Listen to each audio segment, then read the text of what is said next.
Good morning, everyone. The conference team asked me to come and talk to you about the importance of innovation, particularly, and the importance of that to tourism success, and also to tell you a little bit about what National Museum Scotland are doing to bring new experiences to its audiences, and particularly how that will fit in with the 2016 year of innovation, architecture and design. So no one sets out to be boring, do they? I'm slightly alarmed that that arrow is pointing at me, not ideal.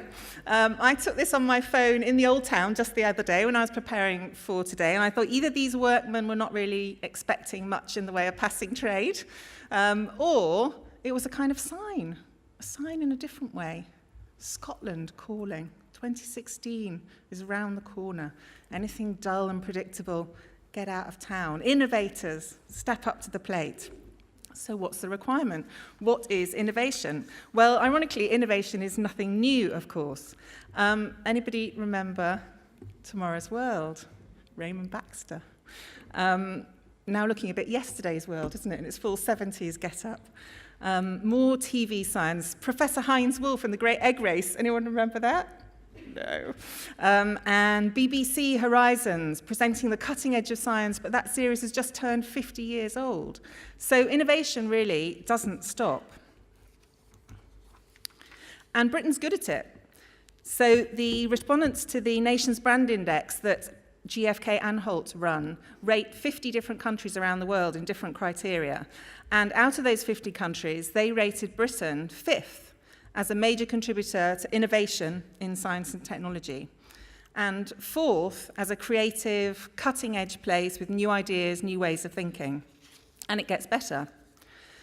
Tourism, we're rated 3rd as a desirable place for tourism, and 3rd also as an interesting and exciting place for contemporary culture. Now, some people think of museums as mainly looking back into the past, but I hope those of you that know National Museum Scotland know that that is definitely not all that we do. We have realised that if we want to keep attracting and engaging visitors, to keep building our brand, to keep growing our target markets, it's absolutely essential that innovating and refreshing our product is core to what we do. Here are some of our numbers from last year. And to hit these, we really do put innovation at the heart. In museum terms, I guess it might be called a kind of anti-dusty manoeuvre, or dinosaur no more, although dinosaurs do pretty well for us, they don't knock dinosaurs. And in fact, 3 of our organisational values are about being forward-looking, about being creative, and about being bold. And spookily enough, fortune favours the bold was the slogan that the RAF used at their station based in East Lothian, where our National Museum of Flight now is. And I have to say, thinking back 10 years when I first started at the museum, getting Concorde up to Heathrow without flying it, so for our airport colleagues, a whole new different challenge, took quite a lot of boldness and quite a lot of fortune.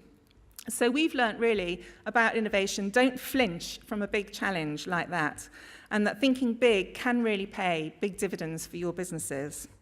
Our visitor numbers there trebled thanks to Concorde and other developments that we've made at the Museum of Flight, and we're now raising another £4 million to develop 2 more of the aircraft hangars, which are opening next year. So 2016 is going to be a big year for innovation for us. And it's also an anniversary. A lot of you will know this beautiful building in Edinburgh, our flagship site, the National Museum of Scotland. We're very lucky to have inherited such a beautiful piece of architecture made for our museum, and we'll be celebrating the 150th anniversary of its opening next year, which coincides really beautifully with the centenary of the Royal Incorporation of Architects in Scotland's own 100 years, and the year of innovation, architecture and design. So we hope to be making a big contribution to that programme, and not just to the architectural element of the programme. Many of you know the museum and will know that back in 1998 we added a whole new wing, a contemporary wing that told the history of Scotland, and then more recently in 2011 we opened 16 new galleries which were about world cultures and the natural world. A quick before and after. It's quite interesting to look at how far innovation has taken organisations like ours over the years, from the kind of dusty and boxy and rather staid museums of the past. This was probably in the era when that Tomorrow's World series was going out to air, to today's much more vibrant and dynamic animal panorama in that same space. So again here, our visitor numbers trebled, and we became the most popular attraction outside London ever since that reopening, which has been a terrific achievement. We've become one of the top 20 museums in the world. But we're not going to stop there. In 2016, we're going to open 10 more galleries. We're raising £14 million to do this, and these will focus on two suites of galleries: our art and design and fashion collections and our science and technology collections. So as you can see, those themes fit really nicely with the 2016 year topics. So certainly a big year for us. Meanwhile, we've been clearing out our galleries. So we have a collection centre in Granton, and nearly 5,000 objects have been moving from the museum out to Granton. And if you thought your last house move was a bit of a challenge, imagine moving, amongst other things, a room full of Egyptian mummies, a Formula One racing car, priceless Rennie Mackintosh furniture, a light aircraft, and, as you can see, a 2-ton NASA space capsule. So as you'll know if you visited recently, some of our galleries are closed at the moment, but plenty of them remain open. There's plenty to see and do, and we'll come back to that in a second. But we have waved a temporary goodbye to some of our iconic objects. So name that sheep. Yes, Dolly, who has effectively become the poster girl for biomedical innovation, which is obviously a massive Edinburgh speciality and something that will be a big strand in our new galleries too. But all our collections, in a way, show through time the really big new ideas of their age, from the world's first colour television to really out there innovations in contemporary fashion and technology. Those shoes are pretty amazing. They're Alexander McQueen, fantastic. One of our curators found them on eBay, and they'll be one of the many things going in our new fashion gallery next year. And then next to it, again, what is rather a beautiful but fantastically practical and technologically amazing prosthetic hand, the eye limb, created by the Scottish company Touch Bionics, so another thing that will be going on display. And these are just two of the thousands of things that people haven't seen for generations in the new gallery. It really will feel like a new place. And aside from finding exciting objects, we're also wanting to make the experiences exciting too. So this is the atrium of the Science and Technology Suite. There'll be airplanes, as you can see, flying above your head, suspended in space, flying through history. Starting right at the back, you can just about see, with Percy Pilcher's Hawk of 1896, the oldest surviving British aircraft, first flown in Scotland.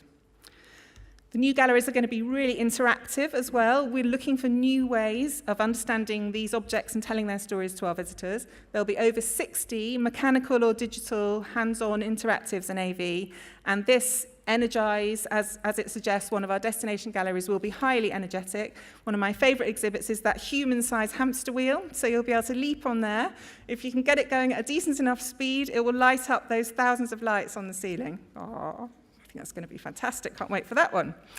And of course, no new museum development now would be complete without interesting use of new technology. And we've been looking at great ideas at museums around the world, like some of them shown here, and started working on how we can do things differently on our walls, next to the objects, and in your own hand. Whether screen-based experiments, large format digital displays, things that tell the stories of the objects, but also invite our visitors to comment and encourage them to participate in debates about contemporary issues. And while we're talking tech, there is plenty going on in the museum at the moment. Some of you might have been to see our Game Changers exhibition. And special exhibitions are just a fantastic way of us to bring in new target markets and increase repeat visits to our museum. If you haven't seen it yet, there are over 100 playable games with all the iconic superheroes, including this guy, Space Invaders, Pac-Man, Angry Birds, all the classics right up to the modern day. But this came after exhibitions on Ming artifacts from China, on the story of a Russian empress, on ancient mammoths and Vikings.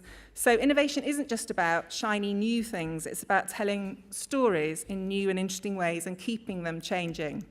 And catch him before the 20th of April, because then he'll be gone. So exhibitions are just part of our public programme designed to attract all these diverse audiences. We get about 2.5 million visits a year across our 4 museums, and hundreds of thousands of people participate in these events and activities, online channels and in communities throughout Scotland. And some examples are here. At the bottom right, there is a dinosaur 3D printed at the Edinburgh International Science Festival. So again, something very old presented in a very new way.